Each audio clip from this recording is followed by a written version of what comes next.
अरे ओ छोरे, अगर तूने मेरी जाटनी को हाथ भी लगाया ना, तो स्वर्ग पाताल सब फाड़ दूंगा। ये शब्द थे हरियाणा के महेंद्रगढ़ के एक किसान जाट भीरम सिंह के। वो न ज्यादा पढ़ा लिखा था, न किसी महल में रहता था, न बड़ी डिग्रियां थीं, पर उसकी छाती पर चढ़कर कोई सच्चाई बोलता तो भगवान भी झुक जाते। जैसे ही गांव में किसी की लुगाई को कोई आंच आती, सबसे पहले आवाज आती, जाट आ गया। उसकी पत्नी चंपाकली उर्फ चंपा जाटनी भी किसी देवी से कम नहीं थी। गांव में दूध दही की बंजारिन और अकड़ ऐसी जैसे लक्ष्मीबाई पुनर्जन्म ले आई हो। दोनों पति पत्नी जैसे एक दूसरे के पूरक थे, लड़ते भी साथ, हंसते भी साथ, और दुनिया की हर चुनौतियों का सामना साथ। लेकिन एक दिन कुछ ऐसा हुआ जिसने पूरे गांव, धरती और स्वर्ग तक को हिला दिया। भीरम सिंह एक जाट जो ना कभी झुका, ना कभी किसी के आगे गिड़गिड़ाया। उसकी गायें उससे पहले उठती थीं और खेत भी उसके हुक्म से फसलें उगाते थे। और चंपा जो अपने घर का सारा काम, खेत की जोताई, पंचायत की सुनवाई तक सब खुद करती। कभी साड़ी के पल्लू से आंसू नहीं पोंछे, उसकी हथेली में चूड़ियां नहीं, हल्की मूठ के छाले होते। उनकी शादी एक मेला देखकर तय हुई थी, जहां चंपा ने रेसलिंग के अखाड़े में भीरम को हराया था।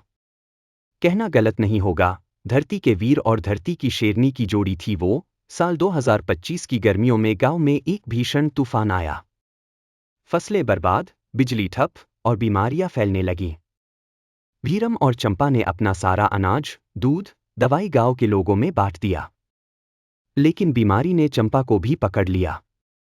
गांव के डॉक्टर ने कहा, पंडितनी जी अब ज्यादा दिन की नहीं रहीं। भीरम ने घुटनों पर गिरकर भगवान से कहा, हे भोलेनाथ, तू ले ले मेरी जान, पर मेरी जाटनी को बचा ले। पर नियति को कुछ और मंजूर था। चंपा ने भीरम का हाथ थामे थामे दम तोड़ दिया। गांव में शांति छा गई, पर भीरम की आंखों में तूफान था। वो सीधे मंदिर गया, भोलेनाथ की मूर्ति से चिपककर बोला, जब तक मेरी जाटनी मुझे वापस ना मिले, मैं तेरी मूर्ति को आंसुओं से गला दूंगा। 7 दिन 7 रातें उसने उपवास रखा, बिना खाए, बिना सोए, बस एक ही बात, मैं अपनी जाटनी से मिलने स्वर्ग जाऊंगा, चाहे मौत भी क्यों ना आए। 8वें दिन सुबह मन तेज प्रकाश फैला, और सामने खड़े थे यमदूत और नारद जी। नारद बोले, हे धरती के प्रेमी, तेरी भक्ति और प्रेम ने स्वर्ग को भी हिला दिया है। स्वयं ब्रह्मा ने आज्ञा दी है, तुम्हें सशरीर स्वर्ग ले जाया जाए। भीरम बोला, मैं अकेला नहीं जाऊंगा, मेरी जाटनी साथ होगी। नारद बोले, तेरा प्रेम इतना पवित्र है कि चंपा को भी पुनर्जीवित कर दिया गया है। तुम दोनों की स्वर्ग यात्रा अब शुरू होती है। आकाश में एक गोल्डन रथ उतरा। घोड़ों की आंखों से बिजली निकल रही थी। रथ पर बैठते ही दोनों हवा में उड़ चले। पहला पड़ाव आया, इंद्रलोक, जहां अप्सराएं स्वागत में फूल बरसाने लगीं।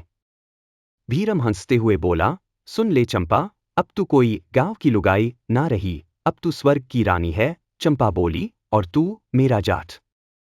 भगवानों से भी ऊंचा है। स्वर्ग की ओर जाते हुए रास्ता नरक के पास से गुजरा।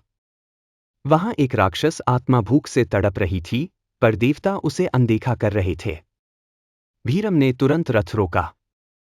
बोला, किसी को भूखा देखूं और कुछ ना करूं, ये जाट की रीत नहीं। उसने अपनी थाली में रखा अंतिम परांठा उस आत्मा को दे दिया।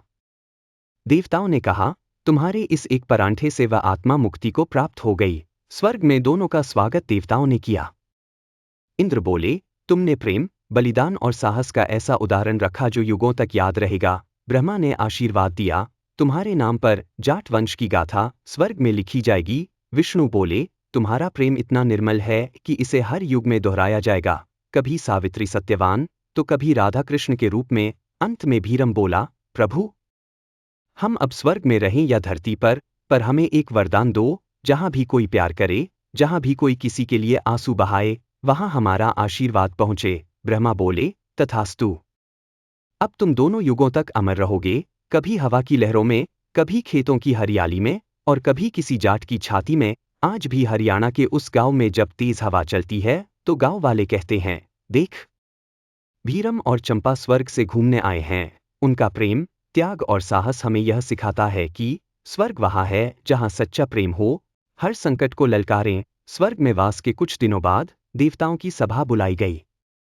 ब्रह्मा जी ने कहा, भीरम और चंपा का प्रेम अतुलनीय है, पर क्या वो त्याग, धैर्य और स्वयं को मिटाने की परीक्षा में भी खरे उतरेंगे? नारद जी बोले, प्रेम को परखना है तो उस प्रेमी को वापस धरती पर भेजो, लेकिन बिना यादों के। ब्रह्मा ने तय किया, अब भीरम और चंपा को धरती पर पुनर्जन्म दिया जाएगा।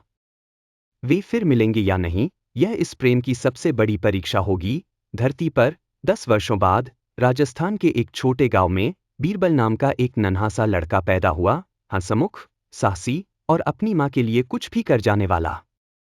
उधर हरियाणा में चंपी, एक सुंदर सी लड़की, गांव की गायों को चराते हुए गीत गुनगुनाती थी, जिनका कोई अर्थ उसे भी नहीं पता था। लेकिन उसके गीतों में वो ही भाव थे जो कभी भीरम और चंपा के प्रेम में थे। बीरबल जब 18 साल का हुआ तो अपने गांव से दिल्ली पढ़ाई के लिए गया। वहां एक सांस्कृतिक कार्यक्रम में उसने पहली बार चंपी को गाते सुना। उसे ऐसा लगा जैसे आत्मा कांप उठी हो, जैसे इस आवाज से वो जन्मों से जुड़ा हो। और चंपी को भी वो आंखें कहीं देखी हुई लगीं, जैसे जीवन के हर कोने में बस वही थे। लेकिन दोनों चुप रहे, क्योंकि कोई प्रमाण नहीं था, बस दिल की धड़कनें थीं।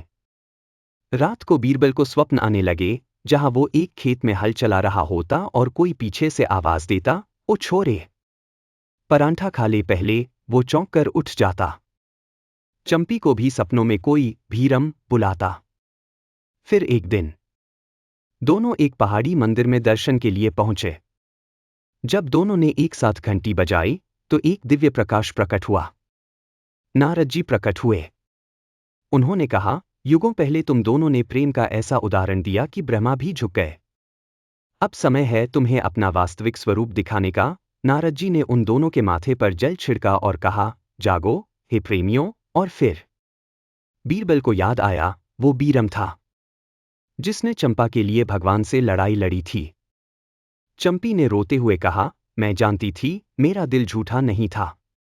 अब तुम धरती पर सिर्फ प्रेमी नहीं, मार्गदर्शक हो।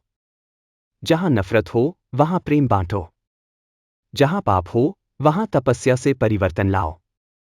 तुम अब धरती के देवता हो। भीरम और चंपा ने एक नई शुरुआत की। उन्होंने गांव में एक गौशाला, एक गुरुकुल और एक प्रेम तीर्थ स्थल की स्थापना की। लोग उन्हें बीरम बाबा और चंपा माई कहने लगे। 80 वर्षों की सेवा के बाद जब उनकी आयु पूरी हुई तो उन्होंने अपनी अंतिम रात गांव के मंदिर में बिताई। चंपा ने भीरम से कहा, अब चलें? फिर से उस रथ पर। भीरम हंसते हुए बोला, अब की बार बिना परीक्षा के जाएंगे, सीधा बैठ के। और उसी रात स्वर्ण रथ फिर से उतरा। गांव वालों ने सुबह देखा, मंदिर में सिर्फ 2 जोड़ी खड़ाऊ रखी थीं और एक पत्र, हम वापस वहीं चले गए हैं जहां से आए थे। जब भी कोई सच्चा प्रेम करेगा, हम वहीं होंगे, खेतों में, हवाओं में और मंदिरों की घंटियों में। बीरम और चंपा, जाट और जाटनी की ये यात्रा सिर्फ प्रेम की नहीं थी, ये यात्रा थी साहस की, बलिदान की और ईश्वर से भी टकराने की। जब प्रेम में स्वार्थ ना हो, जब पत्नी के लिए पति भगवान को भी चुनौती दे दे, जब स्त्री अपना सारा सुख छोड़कर पुरुष के दुख में खड़ी हो जाए, तभी